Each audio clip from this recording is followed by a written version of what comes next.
বিজেপির মহিলা কর্মীকে যৌন হেনস্থার অভিযোগে তৃণমূল নেতাকে গ্রেপ্তারের দাবিতে নারায়ণগড় থানার সামনে বিক্ষোভ অবস্থান করল বিজেপি। সোমবার মহিলাকে ধর্ষণের দাবিতে সরব হন তারা।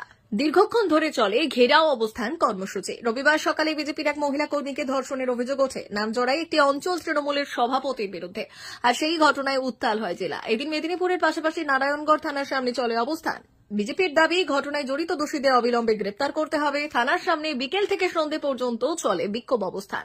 উপস্থিত ছিলেন রাজ্য নেতৃত্ব শঙ্কর ব্যানার্জি, জেলা সাধারণ সম্পাদক সমিত মণ্ডল, নারায়ণগড় মধ্য মণ্ডলের 2 সভাপতি গৌতম পালুই ও সত্যজিৎ বেরা সহ অন্যান্যরা।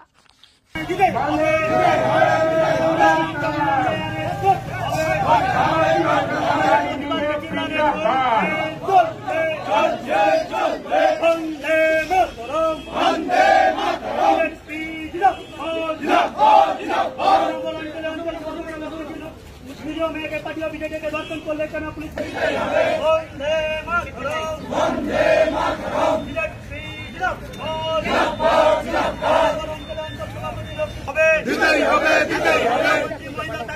महिला बार बार जवाब तुम्हें दिते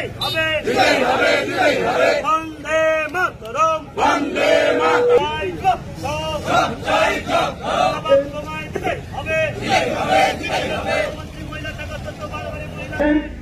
জেলা সাধারণ সম্পাদক সমিত মণ্ডল মহাশয় উপস্থিত আছেন, নারায়ণগড় বিধানসভার কনভেনার,